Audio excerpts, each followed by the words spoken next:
The word of the day today is Doppelbock.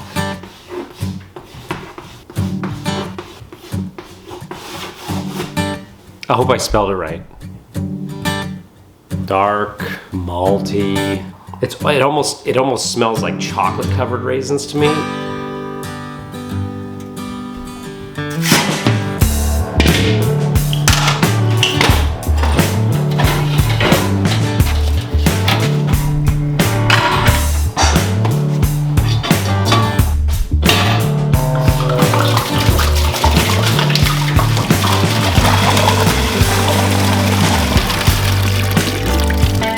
It's not overpowering though. It does finish clean. It finishes really clean, like a lager should, right? Not too much alcohol warmth, not too much maltiness, although it is malt forward. I don't really get any hop aroma. Shooting for 1080. That's a pretty big beer. What's in this beer?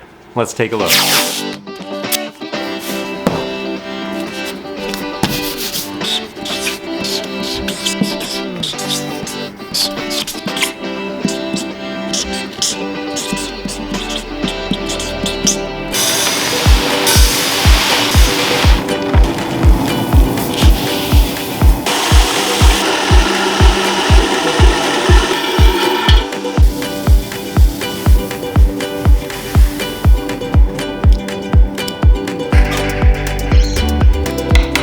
That's a nice thick mash.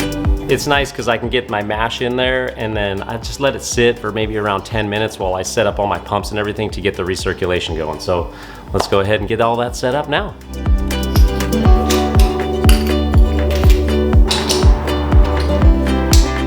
All right, I got my mash in there recirculating.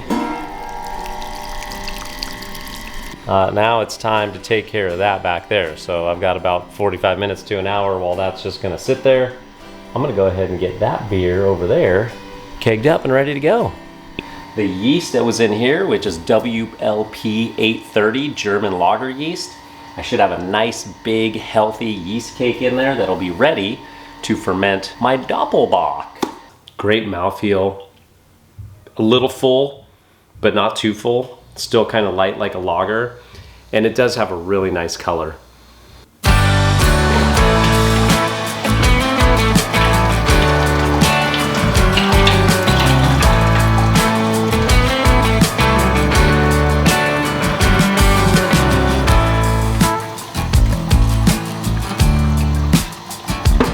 So I did not hit my pre-boil gravity. I was only at like a 1048. I'm supposed to be at a 1071. All that's really gonna happen is I'm just gonna end up boiling for a little bit longer. Thank goodness Brewfather's got a handy little calculator on there that basically tells me how long I need to boil for to make sure I hit my gravity. So I'm gonna boil for 2 hours instead of 1 hour. And then I'll add my hops at the 1 hour and do all that. I've been boiling for about 45 minutes now. It's down to about 6 gallons. So I start my 60-minute boil. I'm gonna add 3/4 of an ounce of German Magnum. And notice I am not using my hop spider. And I'll show you why when we get to the cool down.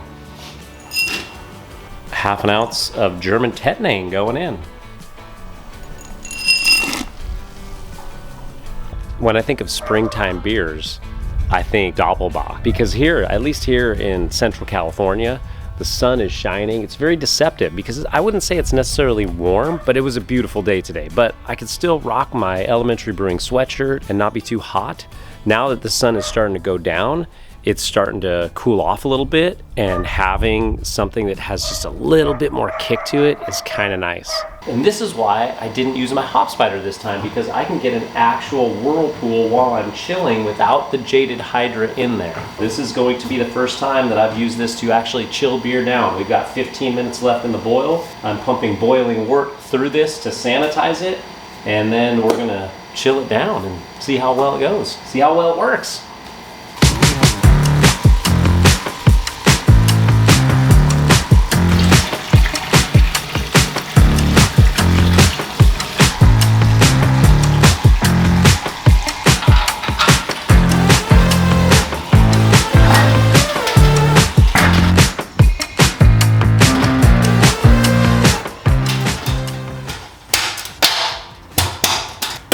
Transfer is done. Little bit more stressful than normal just because it's my first time using it. It seemed like it was coming out at about 68 degrees. That was about as cold as I could get it. I did try to whirlpool it in there, which, let me show you. That did a pretty good job. Got a pretty nice little trube cone in the center there. Did a pretty good job. Is all that equipment worth it? And I'm still deciding. I have all these hoses and all this equipment now that I have to clean. When you're just doing one kettle, like an all-in-one type system, it feels like there's a lot less to clean. Cheers to the Doppelbock. Oh yeah, you notice I kind of have a new setup going on in here. You'll just have to stay tuned for the big reveal of what it all looks like in here. So in the meantime, why don't you go check out this video, and I'll see you in a couple weeks. Cheers.